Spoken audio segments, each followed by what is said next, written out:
Hello, Garland Nixon here with Harley Schlanger. We got plenty to talk about. Let's talk.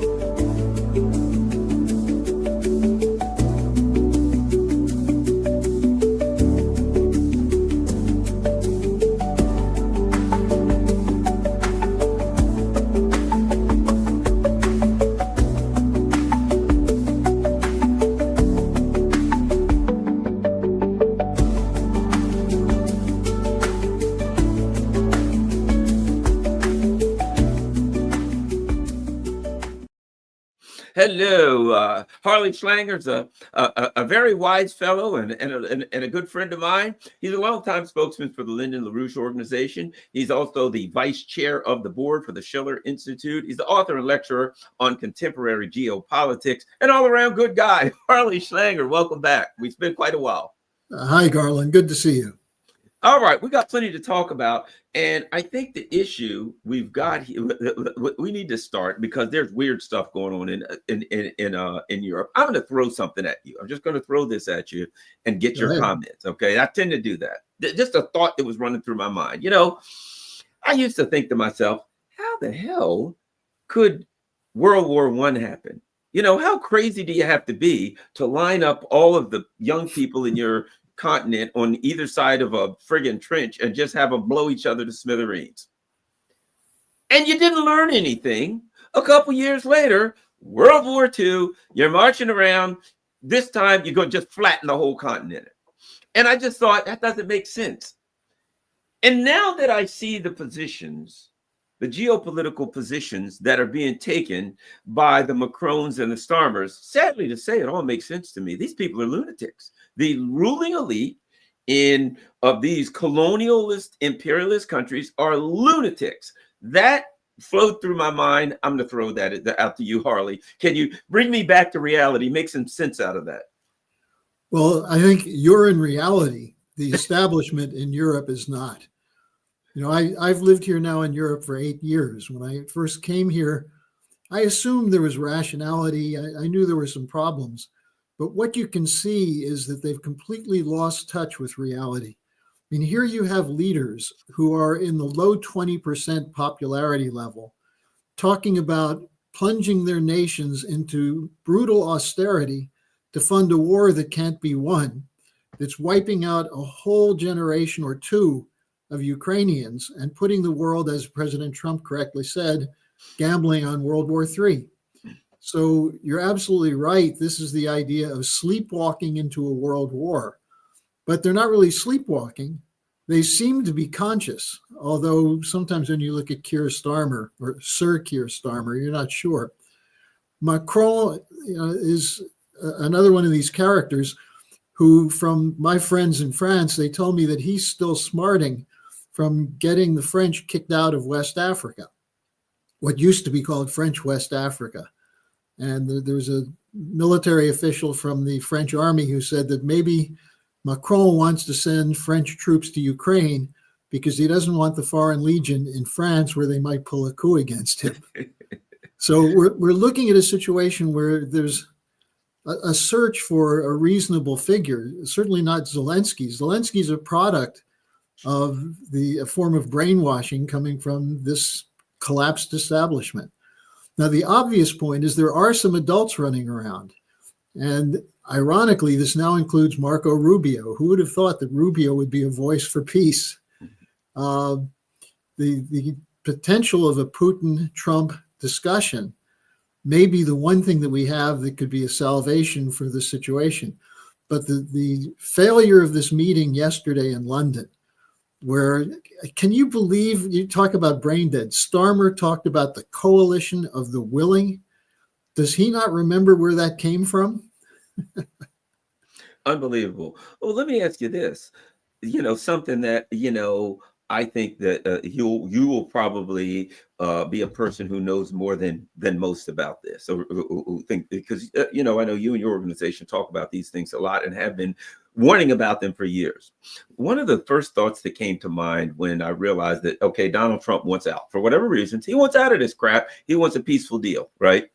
And I saw the British and the French kind of leading the charge, particularly the British, to say, let's keep going. We can't, no matter how absurd their positions are, they got to hold on to this, right? It seems to me that accepting the reality of what has happened here is tantamount to death to these people. And this is what I thought.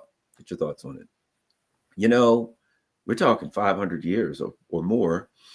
You've had the British Empire, the French Empire all over the place. They're still like to believe that they're mini empires because they got an island here and there with some indigenous people around the world, New Caledonia, stuff like that. This is a time when the British Empire, when their empire collapsed, they kind of clung on to the U.S. empire so they could pretend that they were still an empire by holding on to the U.S. empire, maybe in some ways guiding it, maybe in some ways not. It seems to me that part of the desperation is driven by the reality after centuries and centuries that England's just an island on the other side of the channel, that France is just a country with some bagels with some baguettes and berets, that they got what they got. But at home, they're in economic collapse, they're in cultural collapse, they're completely a disaster. And it's like they haven't had to face it as long as they could cling on to the US empire. And now that the US empire is like, you guys are kind of leeches and parasites, and you're not realistic, we're done with you. What do you think about this issue, this desperation to some extent coming from the realization that after all of these centuries, the empire, the colonial, all that stuff is over? Well, you're absolutely right about that. We're talking about 500 to 600 years of European colonialism.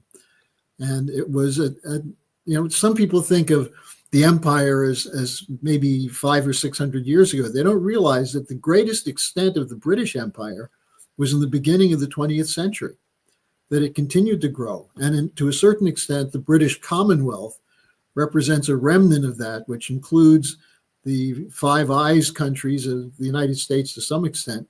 But the important thing is that beginning after World War I with the Versailles Conference, the British began to have a sense that they could not continue to sustain a global empire. And they started recruiting the Americans. And this happened at the Versailles Conference. It happened with people like the Harriman networks. The Bush family was part of this. And then again, after World War II, they had the Chatham House operation of British intelligence had created the Council on Foreign Relations in the United States, and recruited mostly New York lawyers, and built a presence in the American establishment, which then became the dominant presence after the assassination of John F. Kennedy. Now, what did the British do? The British were continuing to go around the world triggering wars. You remember the Malvinas War, sometimes called the Falklands War. What was that about? It's an empire that's afraid to lose an island that they really don't get much out of. The British have a very significant control over what's happening in Southwest Asia and Israel, because Israel was originally a colonial project of the British. And people say it was the Jews, the Jews, the Jews. They were used by the British Empire as a geopolitical outpost to do exactly what Netanyahu's doing today, which is disrupting the potential to move toward a much more sustainable peace. So the problem of an empire is that when it crashes, good things don't happen. They become more desperate. There are more crazy wars, assassinations, regime change. They still have residual power, but take this as an example. The idea you're going to replace the American nuclear umbrella for Europe with a British-French nuclear umbrella. The British and the French are not exactly that close, first of all. Secondly, the British military is a junk heap. They basically rent Trident nuclear missiles from the United States. They don't have their ability to repair them and keep them online. So the idea that this is somehow going to take on Russia shows a complete leave of senses. Now, you mentioned Macron, the situation he faces. He's at 20% in the polls, and he's governing most of the last year and a half without a government. And he's trying to keep a balance between so-called left and so-called right.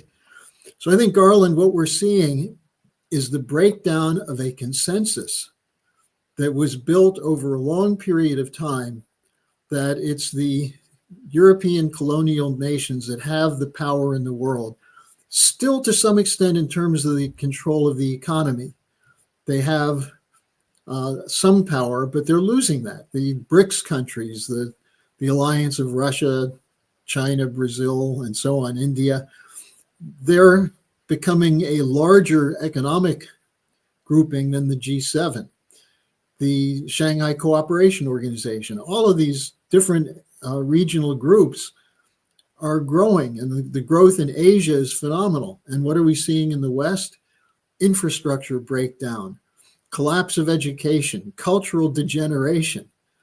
And if you're going to seriously challenge for world leadership, how do you do it if you have a generation of pot smokers who can't find their way around the corner? And that's to some extent where we are. And you see it in terms of the leadership. Each step of leaders has been a step down. You know, if you may remember Helmut Schmidt, the German leader, Helmut Kohl, who wasn't so great, but he was head and shoulders above what we have now, Schroeder. Then there was Merkel. I mean, the Germans now are looking to Merkel as the good old days. That's how bad it's gotten. And the same thing was going on in the United States, from Bush to Obama to Biden. And many people thought Trump was part of that downgrading also. But I think we're seeing something different with Trump, at least in terms of the geopolitical vision. And so there is hope, because, first of all, there's hope because in the developing sector, there's the spirit of Bandung, the non-aligned movement, the idea that finally we're going to get the colonial yoke off our necks and be able to develop a sovereign nation that will take care of its population. The question is that BRICS? Would you say that BRICS, the politics of BRICS is say the current manifestation of the legacy of the spirit of Bandung? Yeah, I think that's a good point. But what makes it powerful now is that China and Russia are part of it. And they're two of the three most powerful militaries in the world. China is arguably the most productive economy in the world. And so this is far beyond where they were with Bandung. With Bandung, they had good philosophy, good instincts, good desires, people like Nehru and Sukarno and so on. But they didn't have the physical economic power. Now, for the first time, they're developing that. China has better technological capacities than the United States now. And this is part of the game changer. So what does the US do? Do we try to downgrade them? Do we try to pull them down? Or do we recognize that we've been coasting, or not even coasting, we're going backwards? And we have to revitalize the classical science and art tradition of the West if we're going to develop the critical thinking that's necessary, not just to compete, but to get beyond competition. I was very impressed when Putin talked about the idea of a polyphony rather than a multipolar world. In other words, many voices in harmony. Now, that's sort of a dream that people have had for millennia. It's possible to do now, but not if you have people like Starmer and Macron and some of these characters, the Ursula von der Leyen, you know, who's as nasty a person as you can find. I don't know. I think she's got a lot of competition in Annalena Baerbock and whatever the woman's name is, Kaja Kallas or whatever. Kallas, yeah. That's a triplet. That's a triumvirate of evil there, if I've ever seen one. Let me ask you this. Watch out if you see him on the street. Oh yeah, I'm running. Lest they may cast a spell on me and turn me into a frog. But at any rate, let me ask you this though. Keir Starmer said something, implied something that gave me, in a paradoxical way, it gave me a bit of hope. You know, we look at them and we're like, they're living in a dream world. They don't even understand reality. And so they said something about, Starmer said something about, you know, taking back land from Russia. And Trump said, oh yeah, can you go try to take it back, right? And then he asked them, and Starmer just kind of looked around and he asked him, can you can you take on Russia by yourself? And Starmer was just kind of, that nervous that said, I know the answer to that. So for all of the bluster, we'll go out, we'll take down the Russians and blah, blah, blah. What you really see is when Trump pressed him on it, he knows the truth. He knows that at some point, if the Americans say, look, we ain't in anymore, he knows they don't have the horsepower to do anything, which in an odd way, I could argue that that's a good thing, because he may appear to be a complete lunatic, but he's not as stupid as he's acting. How about that? Well, look at what they're trying to do. The whole point of the meeting Sunday in London was, first of all, to get Zelensky to issue an apology. And Zelensky did one of these non-apologetic apologies, like the kind I get from my 6-year-old daughter sometimes. She says, "I'm sorry, Papa," when you know she's not sorry. Yeah, exactly. She just wants a cookie. And that's the way, right. That's the road to a cookie is, "I'm sorry, Papa." That's right. Believe me, I know it well. Yeah. And then you look at the response from Starmer. As you point out, look, they're not completely insane, but they are hoping they can steer the United States.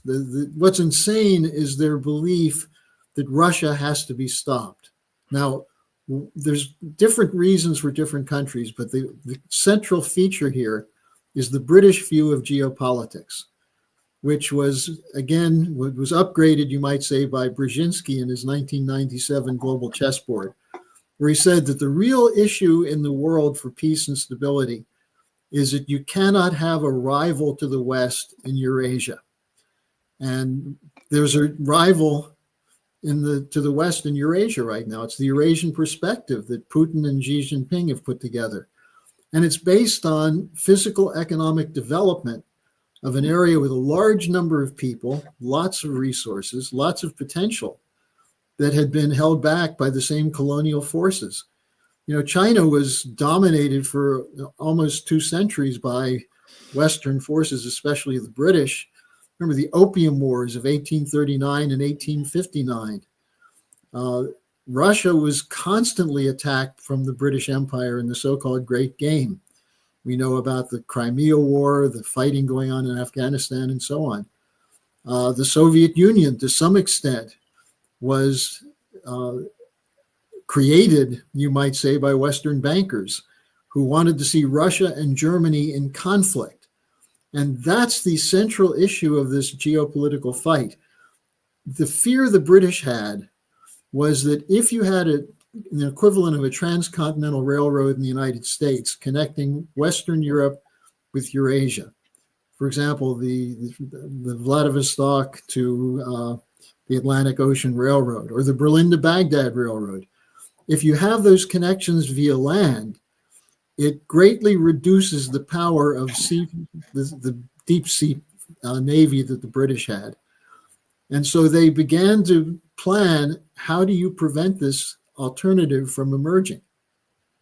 And this was drummed into generation after generation. So what evidence do we actually have that Putin intends to conquer Ukraine and then go into the Baltics? What's the evidence for that? You have people who hate Russia who will tell you that's what he's going to do. But anyone with military knowledge knows that if he really wanted to conquer Ukraine, he could have done it with the military power they have very quickly a long time ago. And so the idea that you have to go to the defense of Ukraine and build up a counterforce to Russia because Russia's about to reconstitute the Soviet Empire, that's nonsensical.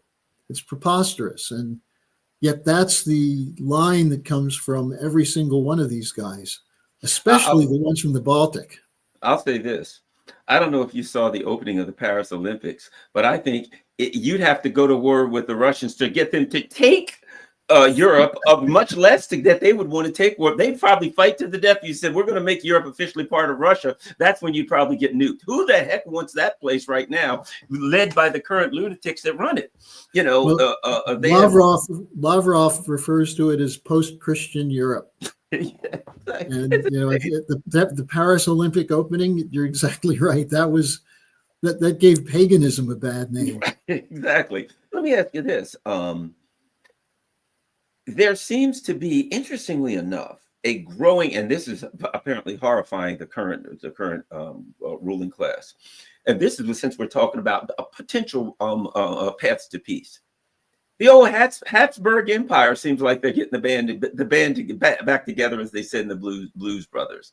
You know, there's a Central / Eastern European bloc that's coming together. With the Czechoslovakia seems to be this close to it. Of course, you've got Slovakia. You've an example. Slovakia and Hungary show that it's not ideological, because you've got a traditional conservative in Viktor Orban and a guy whose political legacy comes from the Soviet Union. He's a traditional socialist, right? These guys are traditionally supposed to hate each other and be opposed to everything. And they are 100% together with, hey, we just want peace. And we want our countries to be run the way the people vote for, and then to try to advance the interest and the economic interest of our people as a whole, which goes to show that's not an ideological issue. But you've got Romania. Well, they got to literally kidnap the guy to stop him from becoming president. Your thoughts on this growing, what can we call it, the Habsburg bloc, but this growing bloc that's coming together, and whether you could in a way connect that to the Habsburg Empire historically. Well, I had the privilege of being in Budapest last week. I'd never been there. That's where my grandfather was from. It's a beautiful city. And what are they talking about there?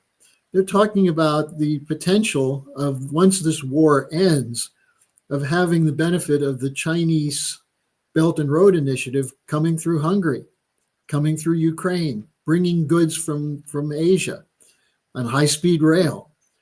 And high-speed rail for Americans is like a fantasy. It's like a Disney World thing. China has close to 50,000 kilometers of high-speed rail right now. So you go into Eastern Europe, and what you see is countries that, somewhat like the global South, are beginning to find their own standing on their own 2 feet. Remember, these were countries that were under the Warsaw Pact, this part of the Soviet Empire. And in Hungary, 1956, you had a bloody revolution that was suppressed by the Soviet, the Red Army. It's interesting, Garland, because where I live now is the eastern part of Germany. And in the vote here, now Berlin is somewhat separate. Berlin is in the east, but it's kind of its own thing.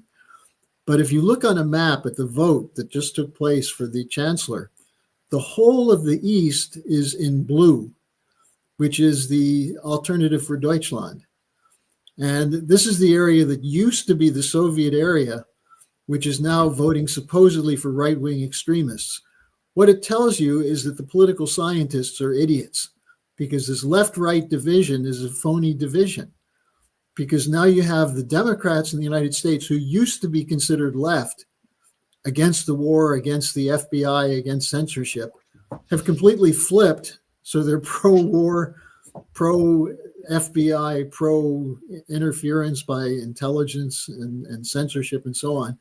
And the Republicans, used to be considered the right wing, are now pro-Russian. They still haven't figured out the China question yet.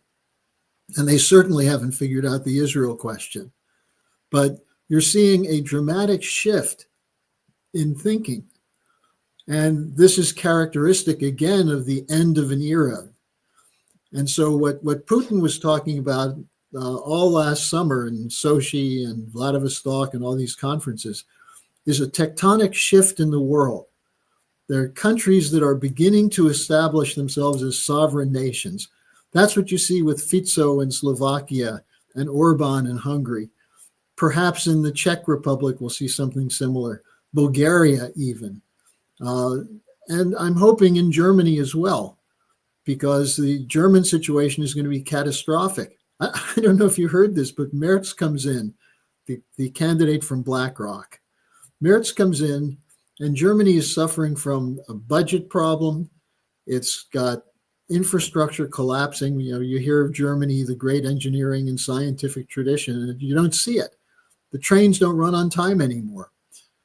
They may not even run in some cases. So what does Merz propose? A 400 billion euro increase in defense spending. At Starmer, the same thing. And I just saw the figures on the United Kingdom. 18% of the people in the United Kingdom live below the poverty level. 25% of the children live under the poverty level. In the 19th century, in Dickens' time, where we have Oliver Twist and so on, the population was 25% in the poverty level. So Britain's going back to the 1800s.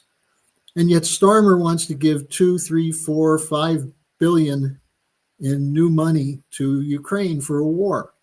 So that's where you see the disconnect. And it's really quite obvious that there are people who have not yet figured out that the population is at some point going to rebel, as they have. Remember Sunak? Look what happened to him. He was gone in a minute. Liz Truss, gone in a minute. Starmer's heading in the same direction.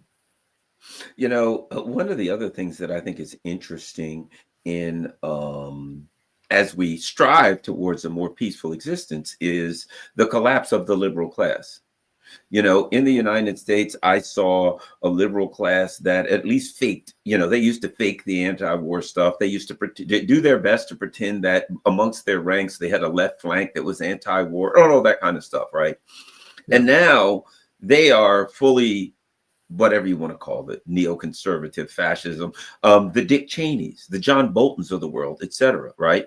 And, I had a very good friend of mine. I don't know if you've seen any of my shows with Dr. Tony Montero, and he said something that just keeps ringing in my ears. And it is, you can't be the party of the people unless you're the party of peace, right? And I just thought about that in so many ways, particularly in the United States. Well, what you're saying also, let me add this, what you're saying in Europe also demonstrates that for this reason. War spending, so-called defense spending, but it's really war spending. That's money that could be used for, to keep people in their homes, to keep people from being impoverished, to build new roads, to keep the water flying, the trains on time, to keep, people working and employed and things of that nature. So the liberal class, I think part of the reason they collapsed is that when you become the party of war, you have to neglect the needs of the working class, the working poor, and the poor, to use all of that money for your, international imperial war machinations. And as the material needs of the everyday person decreases, they start looking for alternatives. Your thoughts on the collapse of the liberal class? Well, and at that point, you need a police state and a surveillance state to stay on top of what's happening in the population. Look, there's a name for what's happening, and this is something that LaRouche introduced many years ago. You were talking about the anti-war movement. I was an anti-war activist in the late 60s, early 70s, and I didn't know what the hell I was doing. I couldn't find Vietnam on a map, but it was fun to march and do things like that. And then I ran into LaRouche, and he said, well, what is your alternative? What would you do differently? And he was putting forward this idea of physical economic development, which is not just a product of white Western culture, but is a characteristic of human creativity that exists in all people. And that's what we have to fight for. That's what he was saying at that time. And he then developed in 1975 a concept called an International Development Bank to replace the International Monetary Fund. And from that time forward, I've been fighting for this idea of sovereign nations developing for the interests of their population, but in cooperation with their neighbors. And then Helga Zepp-LaRouche, as you know from the Schiller Institute, introduced this concept of the Peace of Westphalia that ended the 30 Years' War in 1648. This is when Christians were killing each other, Catholics versus Protestants, Protestant sects versus other Protestant sects. They came up with this idea, which is basically the golden rule: do unto others as you'd have them do unto you. And that's how nations should function, not meddling in others' affairs, but working together for a peaceful development, which is really the only way you can get a peace agreement. You can't, if there's a country you hate, you can't simply say, okay, let's put down our arms and have a kumbaya moment and then move on. That's the problem in the Middle East. you have to have an incentive for both sides to put away the hate, put away the idea of revenge and vengeance. And so, when you're looking at the world as it is today, you've got to have an economic component tied to a political component. The idea of just having a political agreement without mutual benefit doesn't work.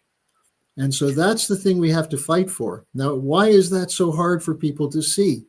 Well, this is where you see the brainwashing of the get-rich-quick speculative economy. Again, you go back to the assassination of Kennedy as a turning point. Then 1971, Nixon ends the FDR Bretton Woods system, severs the relationship with the dollar to gold reserves. And then all of a sudden, speculators can come in and show how you can make a huge amount of money without producing anything. So-called financialization, derivative contracts, speculation, the Soros model. And you can accumulate enough money that you can buy political parties, buy politicians. And if someone wants to get ahead, they have to go along with that model. And so the idea that a solution to the US economy today is war and a tax cut, for example. Who does that benefit? As you were just saying, the smallest percentage of the billionaires and the millionaires who wish to be billionaires, and anyone else who's willing to claw and fight and try and become part of that. And the vast majority of the population sees themselves losing everything that their previous generations had fought to gain. And that's where you have the problem we have today. And that's why the establishment is smart about one thing, the need for a security state, a surveillance state, how they used 9/11, as Snowden points out, to gather metadata on every person, what you think, what you know, and figure out how to use social media to manipulate, minimally to break the ability to concentrate, but more importantly, destroy the cognitive powers that make us human. And so people start thinking, what's in it for me? What's the best thing for me? What can I get out of this? And that makes people very easy to control. That's how identity politics works. One of the things that I think not one of the things, this is the manifestation of the problem here, the peace problem with the Ukraine conflict. There was a false narrative that was ahistorical. Everything, the color revolutions were ignored. The Budapest speech was ignored. The Maidan coup was ignored. And it became, let's start February of 2022. And the Russians just woke up one day and decided to invade. Right off history completely. Yeah, that's it. Just started they want to do. They're bad guys, it became this absurd business of good guys versus the bad guys, right? Okay. And what we have now is, to me, I could put it this way. When the Biden administration were wrested from power by the American people, you could argue. That was it for that narrative over here. It was done. The Trump administration, we are not into that narrative. It is what it is. As we can see by a number of things that they've taken, a number of actions they've taken as recently as last week. They would not sign on to a document that said, it was a Russian aggression, that they just, but it's ahistorical crap that was pushed by the Biden administration. Okay. The actions and the positions of the Macron-Starmer wing are based on that narrative. And the actions and positions based on the Trump team and include the Trump wing of NATO, if you want to call it that, the Fizos, etc., the Orbans is based on a historical context that says we got to take into context historically, this is what happened, and even a narrative. The two narratives, one of them doesn't face reality today. I mean, there was just an article in England in the British press that said, the Russians are ready to collapse. That, I guess next they'll have sanctions to sanction shovels and washing machines from Russia because that'll cut off their technological advantages, right? But we've got this narrative thing where the Americans are like, look, it is what it is. You're losing. Trump has been pretty blunt, like, dudes, you can't win this. And we got to have a talk with these guys to get peace. And we can't demonize. Okay, they don't like you. You don't like them. Nobody likes anybody. But we can't get a deal if we just demonize everybody. To me, isn't it odd that Donald Trump, the person that we've told is a madman, his position, the positions of that wing of NATO are grounded in reality versus an absurd narrative. Is there a way to get around that narrative other than on the battlefield? The narrative will be proven, but more people have to die, and things just get more dangerous. Your thoughts on the narrative battle, reality versus a convenient invention of reality? Well, there's my favorite Yiddish proverb, which is that the truth never dies, but it lives a miserable life. And the question is, who speaks for truth? And that's narrative is not truth. Narrative is a form of hybrid warfare, or soft power, you might say. And so the question that what was the narrative that led to the deployment against Russia in Ukraine? That Putin's actions with the special military operation was unprovoked. As you pointed out, that it all started in February 2022.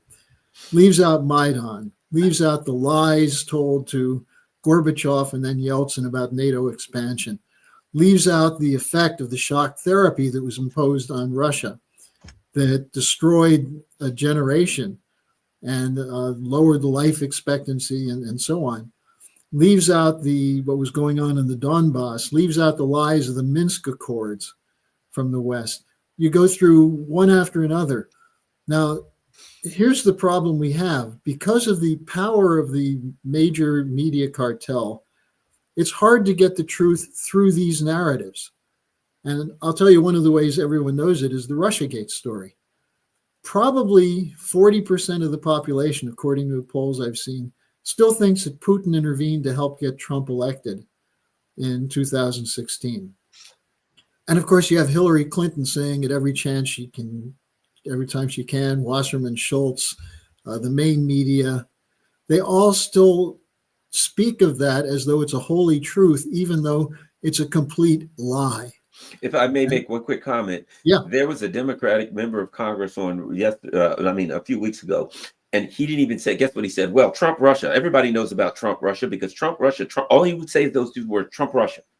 And it's that, and to me, here's what I thought of. I remember reading a book once on brain priming. Say the word over and over and over. Like if you can say a word over and over to yourself, you'll start believing it. Brain priming. He said, everybody knows about, quote, Trump, Russia, because Trump, Russia, Trump, Russia. So even then it seemed devious to me. It seemed diabolical because even then he knew I can't come out and say anything that I could be held accountable for, because now it would be pointed out that I'm lying. So I'll just throw this brain priming Trump, Russia thing out, and I can't be held accountable for saying anything wrong. So it's like, to me, you know what? You know you're lying. They know there's nothing there, but it's a convenient trope. You know, it's a rhetorical weapon now. Nothing more. Well, you know, we in our movement experienced this with the attacks on Lyndon LaRouche, which came from the same networks that later on ran Russiagate. William Webster and Kissinger, using British documents, wanted to make sure that LaRouche had no influence on the Reagan administration, because he had some influence on the Reagan administration. So what do they say? He's a Nazi, he's a communist, he's an anti-Semite. And it was repeated over and over. He steals money from his contributors. He's both far left and far right. Literally Wikipedia had a thing on Max Blumenthal, the gray zone, and it said they're both far right and far left at the same time, which is a very, very difficult task. I mean, it takes some talent to be that. Well, and it takes some chutzpah to be able to tell those lies and get away with it. Chutzpah and control of the mass media. Yes. And that's the problem. We're up against one of the conglomerates, corporate conglomerates, is the mass media. And the ability to break that, and I'm very impressed. I know you've been working on this for years. You look at things like the gray zone. You look at the success that Judge Napolitano's had, and the people who he has on are people who are telling much closer to the truth, and in many cases, the absolute truth. And they're getting a breakthrough. because people are getting tired of the narrative. And where the narrative breaks down, for example, in Ukraine, we were told Ukraine can win. Russia doesn't have the staying power. It doesn't have the money. It doesn't have the personnel. Its army is poorly trained. And yet what's happened in that war? Well, reality is that Ukraine cannot win. And ultimately, you should be able to figure this out. A nuclear power will not be defeated by a non-nuclear country if that nuclear power believes its very survival depends on winning the war. So why is it they keep getting these things wrong? And every once in a while you see a show on what did we get wrong here? It's all the assumptions, the presumptions, or what better is called axioms, the axiomatic beliefs that somehow the West is superior because of why. Well, we know the most extreme form of that was the Nazis and eugenics. And that still exists below the surface. That's one of the reasons people are freaked out about China. There's an element of racism there. It's one of the reasons people are freaked out about the growing population of Africa, the same kind of belief structure. So how do you break that? Well, you break it by telling the truth and by becoming more increasingly ironical and getting people to laugh at the silly stuff they believe in. The idea that Sir Keir Starmer is going to ride to the rescue, when in fact, you could make the case that he's made his career by protecting the British aristocracy from charges of pedophilia. So is that the moral character of the leader of the West? So, I think there are ways to go after this. And this is one of the things that got LaRouche in trouble. He was very honest. He didn't hold back. And I think we have to do that also. And of course, that's part of Trump's success. Whether you agree with him on everything or not, he'll say what he believes. There's an authenticity there. And he may be completely off on some things, but he doesn't mind changing his view if he figures out what he was saying was wrong. And he touched this anti-establishment chord in so many American people that people like Hillary Clinton and Podesta and others had basically said it's because the American people are stupid. Now, how do you win elections if you say the people are stupid? Well, here's the thing about it. It becomes obvious that the current liberal class, we'll call it, right, that they have nothing but contempt for regular old working class people. Yeah. It's why did Kamala lose? Well, because the voters were too stupid to vote for her. Oh, they're going to get what they got. You know what I mean? Why why won't you listen to me? We need to punish. You need to punish these people because they need to be brought to heel, and that's what that seems to be again the totalitarian mindset. Let me ask you this: it's arrogance. Yeah. The arrogance of the establishment really grates on people's nerves. Being lectured to. I wanted to ask you a question. One of the things that I thought was critical is that when I'm listening to the Trump campaign, and listen to the Donald Trump with this, dust up, shall we say, with Zelensky the other day, right? And this stuck to mind. Words mean something. And he said, we want peace. They don't want peace. We want peace. He said, they're gambling with people's lives. You're gambling with World War III. Then afterwards, I listened to his surrogates. And what were they saying? We want peace. The man doesn't want peace. We're trying to get peace. Literally using the word peace, a word that you don't hear that word coming out of the mouths of people who run the U.S. empire. Unless it's we want a piece of that country and a piece of this country, the piece they want, right? Let's piecemeal this country up so everybody gets a piece of it. But I found that interesting. Now, we shall see over the long run. Granted, I'm not saying that Donald Trump is the second coming of Gandhi by any stretch of the imagination, right?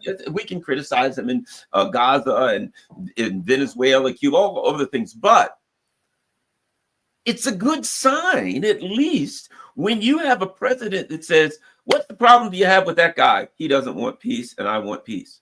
He doesn't want to end the war. I want to end the war. And now I turn on the news and they're all over him. Oh, terrible Donald Trump. What a horrible guy he is. Your thoughts on the importance of the language of a president to say, I want peace. And then his surrogates know that's the word they got to use all the time. So you hear it from Tulsi Gabbard, you hear it from RFK Jr., you hear it from all of his surrogates, the importance of that. And one other thing I got to add, Donald Trump's followers are very, very loyal. They kind of hang on his word. You know, there's an element, there's an element of his people who voted for Trump. I know some who don't even like Donald Trump. Yeah. But they were so hopeless with the Biden administration, any port in a storm, as we say in the voting world, right? But there's an element that really listens to Trump. And when Trump says peace, I want peace, I'm for peace, that thought will inculcate itself into the MAGA world. And he could literally turn the MAGA world into people who say we want peace to some extent, with maybe some few holes in it. But anyway, your thoughts on that, the importance of that kind of rhetoric. Well, our mutual friend, Dennis Speed, wrote a report this morning on the aftermath of the Friday showdown in the White House. And he made a point. He said that in all the coverage, one of the things that is most left out is when Trump said, you're risking World War III. Right. And this is something that will stick in people's minds. World War III, the president is saying we're headed toward World War III, that Zelensky's taking us to World War III, that you're playing with people's lives. And I think you're absolutely right, Garland. That will stick. And you see it in terms of the unwillingness of the opponents of Trump to address that. What do they address instead? The heroism of Zelensky, the barbarism of the Russians. But they don't talk about this question of this resistance to a negotiated settlement, which, look, Biden and under the control of Blinken, they wouldn't even talk to Putin. 3 years, no conversations. We kept saying, you have to negotiate, you have to have diplomacy. Even if you don't have an agreement, talk. They wouldn't do it. And that's the power of language. And if you read the speeches of Putin at these various conferences, or Sergei Lavrov, who's a very straight talker, and then compare it with someone like Blinken. You know, Blinken goes to the Middle East and says to Netanyahu, we want you to be more humanitarian while you're killing Palestinian children. They don't see the contradiction in the language. And it passes by so much of the population. If someone points it out, how humanitarian is it to give 2,000-pound bombs to someone who's going in and dropping them indiscriminately on a population while you're supposedly hunting down terrorists? That's why this idea you can't make it up. Some of what they present as their narrative, if it's taken apart properly, in simple language, exposes the fraud. And when Trump said that repeatedly, and Vance also to Zelensky, why don't you want peace? Is peace bad? Because that's what you get when you listen to Zelensky. Well, peace means we're giving in to Putin. No, it doesn't. It means you're stopping the war. And I think that's where the pro-peace side has missed an opportunity to make those points. But now that we have the president saying it becomes much more clear. And as you point out, people who support Trump will try and figure out why they should be supporting him even more now because of this idea of peace, as opposed to taking tax dollars and using it to kill young people. Yeah, I can oppose, as you know, when people have said you support, what's happened? I'll put it like this: one of the things that's happened in the U.S. in the media, as far as rhetoric, is the discussion is an absence of policy, and it becomes the politics of personality. That's the whole Putin thing. That's why there's no such country as Russia. It doesn't exist. There's only Putin. There's no Russian government. There's only Putin. Putin bombed this. Putin attacked this. Putin did this. There's never a discussion of you create this demon called Putin, and then you only use that word. The same thing here. You support Trump or you don't support Trump. And what I always say is this: just like any other president. If he does something, if this administration does something that I support, I'll get behind it. If they do something I don't support, I'll push back on it. That is smart. That is wise. That is saying I have a set of principles as a person, and I judge politicians based on my own principles. What we're taught is you have to be opposed to the politician or in favor of the politician or the party. Therefore, now everything that politician does. That's why you have people who reflexively, when Donald Trump gets in an argument with someone, because Donald Trump wants a peaceful settlement and they don't, the person reflexively says, well, of course I support the other guy. I don't know who is it. I don't know. I don't really care, but he's against Trump. That's kind of where we've gotten. Is that the same dynamic that's been brought about in Europe? Oh, sure. I mean, the demonization of Putin is unbelievable. Annalena Baerbock, the foreign minister, the gymnast who turned into a foreign minister, she gave a speech in the Bundestag 2 days ago where she just said, we can't let the Russian barbarians overrun Europe. Now, no one in the Bundestag stood up and said, what the hell are you talking about? Partly because the Alternative for Deutschland is not even allowed into the Bundestag sometimes when Baerbock is speaking. So they control the narrative to that extent. And I'll bring this up in terms of Germany. The AfD, the Alternative for Deutschland, is identified as an extremist organization. And they do have some people who are kind of out there on the immigration question, for example, who do agree, throw them all out. But the idea that it's a Nazi party, their whole campaign platform was peace, ending the war, working with Putin, a normalization of relations. Some of them even go so far as to say that Germany should be the bridge between the United States and Russia for working with the BRICS. So how is that right-wing extremism? They disagree on climate. They think that CO2 is a fraudulent issue. Germany's economy has been collapsed because of the sanctions on Russian oil and gas, the Nord Stream pipeline blown up, shutting down nuclear power, the carbon dioxide fanaticism, the attack on the internal combustion engine. That's destroying the German economy. But if you speak against it, you're what, an extremist? So that's how this works, Garland. You name someone an extremist. You say they're out there, they're far right or far left, and then you don't have to have a discussion. And that protects people from thinking. And there's a very interesting book called The Battle for the Mind by William Sargent, which lays this out. And this is what hybrid warfare is. And this is why it's so interesting. Again, whether you agree with Musk on everything or not isn't the point. What he's doing to go after the U.S. Agency for International Development is quite interesting because on the one hand, we're told they're a humanitarian organization, and they do provide some food aid, some vaccines, certain other things, but there are strings attached, quite important strings attached. And then on top of that, they're involved with the National Endowment for Democracy, the CIA, and other non-governmental organizations in color revolutions. How is that humanitarian?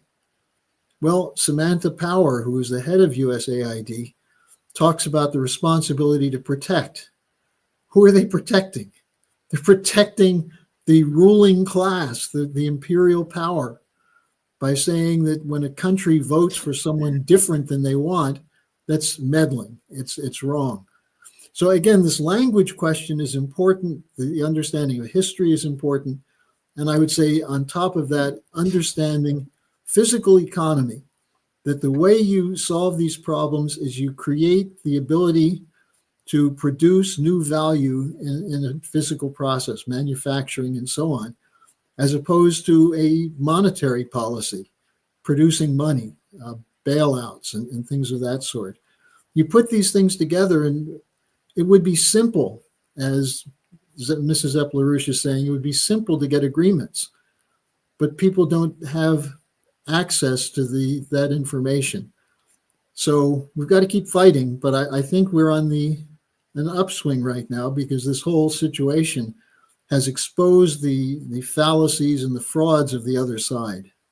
I think there's something that you brought up that I have to get you to comment on, and it's a critical part of this discussion if you're moving towards peace. Again, Elon Musk, perfect example for me.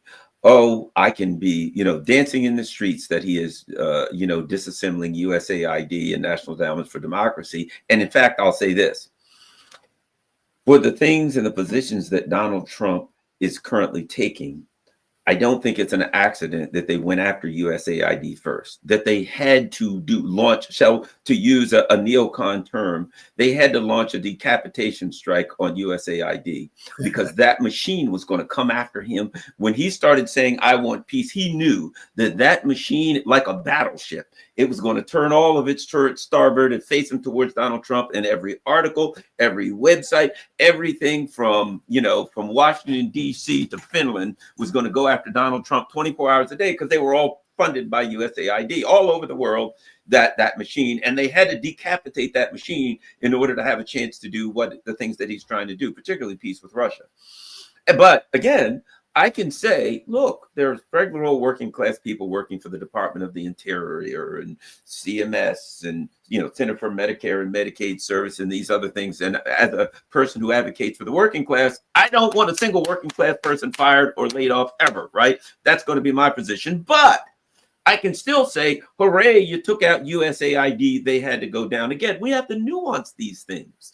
So I don't have to hate or love Musk. I can evaluate the various things that he does. But here's my point. This USAID, this machine, it was supranational. This wasn't the US government. This wasn't the British government. This was this thing, because we found out that, I will guarantee you this, when Corbyn was taken out, USAID was all over that. When Donald Trump was impeached, USAID was all over that. When anything evil happens, USAID was all over that. It didn't matter what country. If evil works needed to be done, USAID was right there in the midst of it, making it happen, and they had $40 billion to do it. So your thoughts on the crippling effect that has on this supranational monster, regime change, neoliberal, neoconservative monster? Well, you're right to point out to the international octopus tentacles of USAID. In fact, I just wrote an article on it that's posted up on the LaRouche organization website under Harley's blog that people can go to, because it was actually closer to $60 billion a year. Wow. Because a lot of the money they have is because they work through I think there are hundreds of organizations that have contracts with USAID. So you don't know where all the money's going. It's sort of like the money going to Ukraine. All of a sudden they find $100 billion didn't show up somewhere. Where did it go? So this is a classic way of covering your tracks. But what's important is that, just to take a case study, when it became clear that Orban was not going to knuckle under to the NATO European Union policy on Ukraine, Samantha Power shows up in Budapest with money to promote democratization of media, to try and create YouTube channels for the opposition, to recruit young people to become talk show hosts, to present alternative ideas. But what is that the business of the US government? To go in and find opponents to a government and fund them and set them up as an operation. That's what the tactic of color revolution is. How can you facilitate an overthrow of a hostile government, a government hostile to the policies of the blob, of the unipolar order? How do you finance it and do it in a way that's covered up? Well, that's what Maidan was. That's what Ukraine was. Only in the Ukraine coup in 2014, Victoria Nuland was in the street handing out cookies. At the same time, she was overseeing $5 billion going to the opposition to get rid of Yanukovych, the democratically elected president of Ukraine. And I'll tell you, Garland, one of the things that really irks me is when I hear, well, but Zelensky was elected. How can you do this to him? Well, so was Yanukovych. And Yanukovych was overthrown with money from US taxpayers. to bring in an organized crime figure, Poroshenko, to carry out an assault against the Russian ethnic population in eastern Ukraine. And there were 14,000 of them killed. They were Ukrainians. They may have spoken Russian, but they were Ukrainians. It was, in a sense, a civil war. So when you parse these things down and look at them, you get a clear sense of what we're talking about, how language is used to subvert the ability to have critical thinking. I think you're right. That is the information war, and then without that, it changes the entire equation worldwide. You know, there are people saying, "Okay, Trump wants to do this just so he can go after China." We don't know. First of all, we don't know that. Secondly, how about we get this war stopped, and then we can worry about China? How about we focus on the current, trying to get peace in Gaza? The idea that, well, I can't support the people who are trying to stop this conflict because either they're doing something that I don't like otherwise, or when they get this conflict, they'll do something else. To me, it's an excuse. To me, the people who are in favor of peace, you've got to be able to sometimes ally with people that you disagree with. You know, Frederick Douglass said, "I will ally with anyone for good," but I think he said, like, with any man for evil and for good, and no man for evil. And I think that's the other thing that which is a good thing out of desperation over the last few years that I've seen, and that is people who don't have maybe a cultural, maybe a rhetorical, political, religious, ideological alignments, people who don't agree on so many things, but are now able to come together and say, but we can make sense on this issue. Let's work together on this issue. I think that's something that's really good that I've seen come of this conflict in the current day time we're in. Well, that's the idea Mrs. Eplerouche had of the International Peace Coalition. Whether you're right, left, libertarian, whatever, if you're for peace, let's get together and have a discussion. And, this could have been done earlier. If you go back to 2008, 2009, when you had the bailout, you had the Obamacare, you had the Tea Party, and you had Occupy Wall Street. These two groups, so-called left and right, had a lot in common and could have maybe stopped the bailout, could have done something to change things. And instead, they went by these profiles. And as a result, that's one of the ways they've always stopped this. What's happening with Trump is we're seeing former Democrats who are going to Trump. You see Trump. Well, I'm not exactly going to Trump, but I'm a former Democrat who've gone away from the Democrats. How are we saying? Well, that's, yeah. Who on an issue by issue basis will look and see what's right and what's not right. And I think that's really what should define politics in this country. Issues, thoughts, ideas. Suppose we get a peace agreement on Ukraine, and then you mentioned Gaza, we've got China. We've got a lot to deal with, but what's the dark cloud in the background? The London Economist had an article yesterday saying that the U.S. economy is headed toward the rocks on a number of areas, including bonds, including debt. How are you going to deal with this debt problem that's closing in on $40 trillion? So there are a lot of things that have to be resolved. You can't resolve them by hating someone who disagrees with you. And you have to stop the war in front of you. You know what I mean? You got to stop the war in front of you.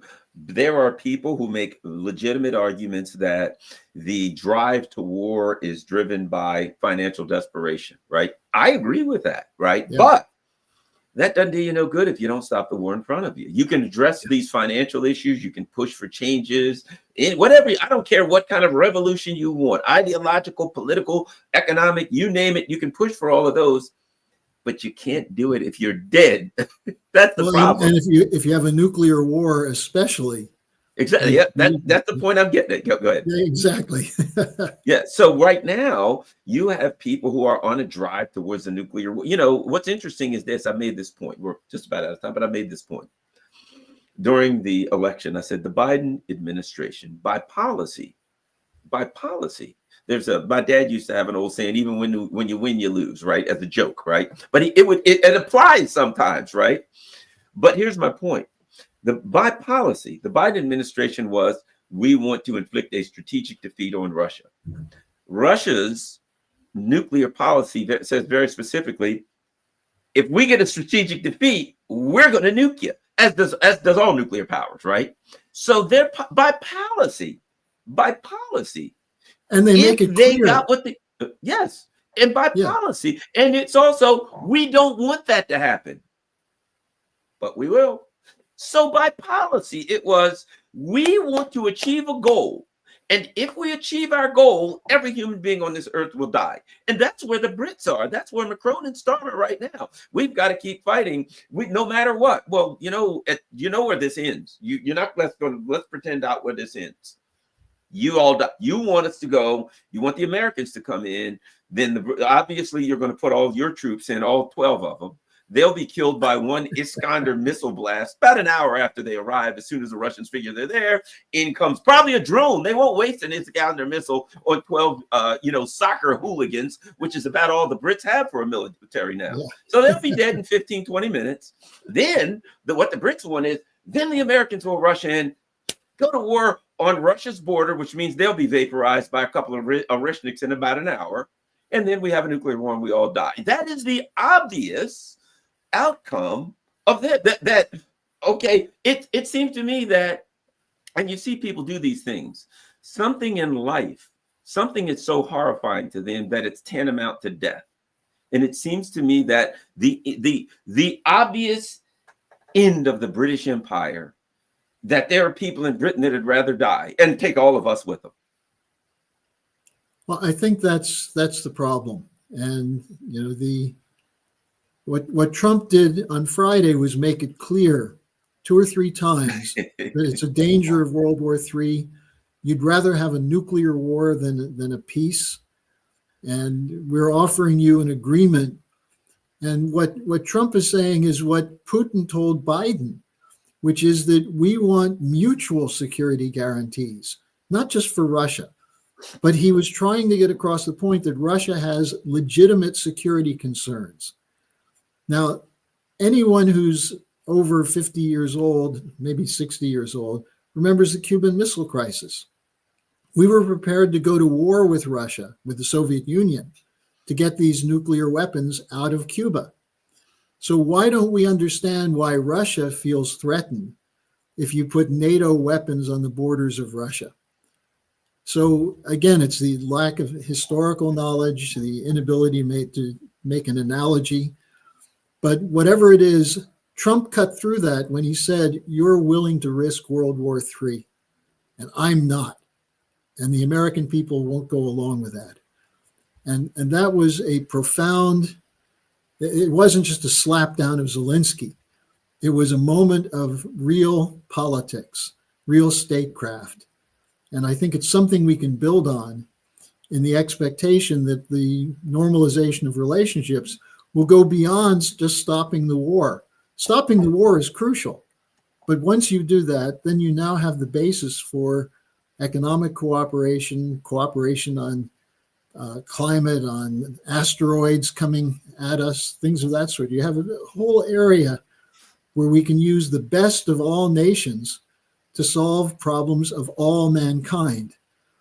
And to sabotage that for the sake of the ego of giving a bloody nose to Putin in Ukraine shows how little the thinking is of the people who are behind this war.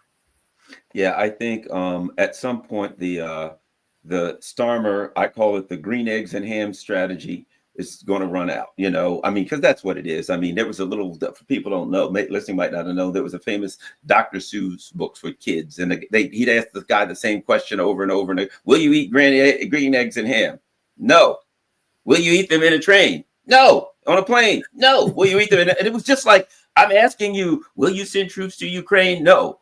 Will you send them on a plane? No, I will not send them on a train. I will not send. So at some point, Starmer and Macron are going to get to the point where they're saying, will you send troops? And Trump's going to be some kind of way, get the message to him. The answer, don't ask me again. Dude, I think Trump realistically should say to Macron and Starmer, if you ask me that question again, I will consider it an insult. I think he's going to have to take the picture because every other day they have another meeting, and Trump they fly to D.C. and Trump says, "Nah, not sending troops and planes." Okay, then they send Zelensky. Nope, not sending troops and planes. Then they go back and they have a meeting.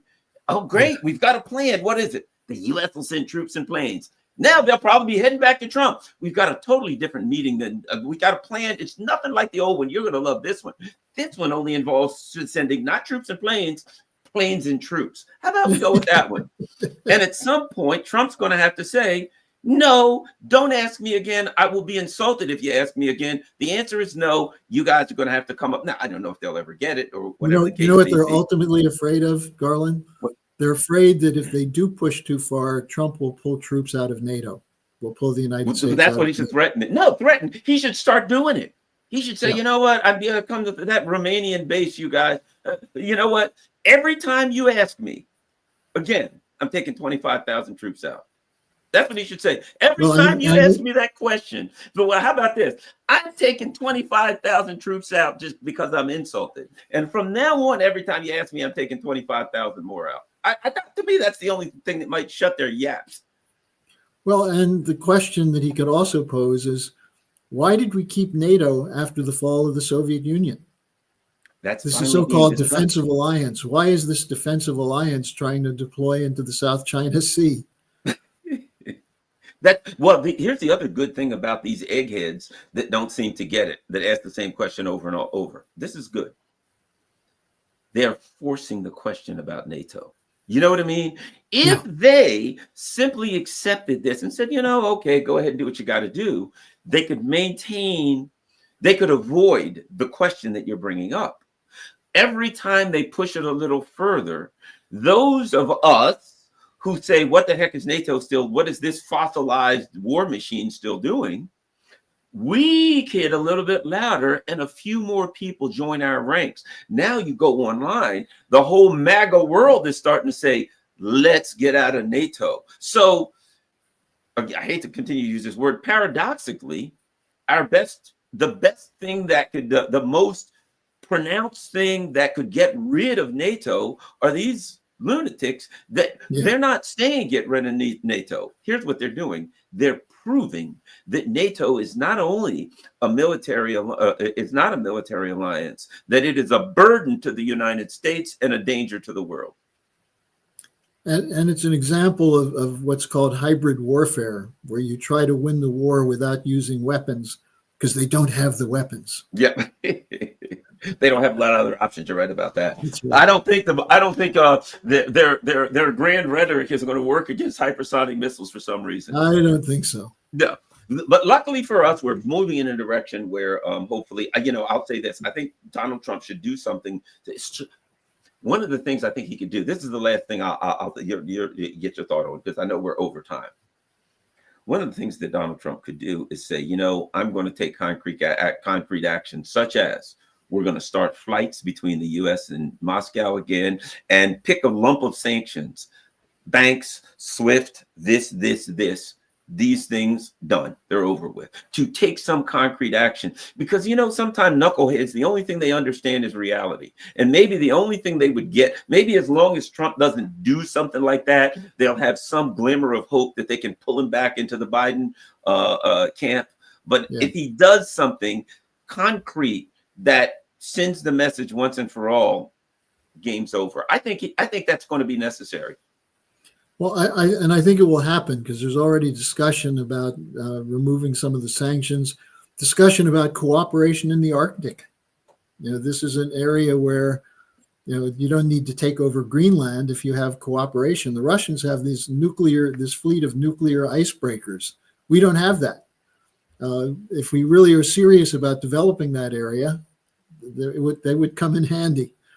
So that there are concrete areas where they can work together in the process of ending this hostility. But the first step, think about this, on February 12th, when it was announced that Trump and Putin had a 90-minute discussion. That's when the hysteria really got set off. How could you talk to this man? And how could you be happy about it? Yeah. Well, I think we're moving in a good direction. We still got a bumpy road ahead of us, but we've a long ways from where we were on January 19th. That's right. I was That's kind of convinced that if Harris won, which I knew there was no prayer of that, but if that had happened, we were all in deep and serious trouble. Thank you very much, Harley Schlanger. Tell everybody where they can go to find all your good works. Well, the place to go is the LaRoucheOrganization.com or the Schiller Institute. And I'd like to encourage people every Friday at 11 a.m. Eastern, we have a Zoom call where we bring together people from all over the world to talk about just what Garland and I have been discussing. How do you get to peace? What's the process? And this is the idea of the Peace of Westphalia, of opposites having discussions and working things out, including last week we had Israeli and Palestinians on the call. So every Friday at 11 a.m. Eastern time, you can find a link at the Schiller Institute.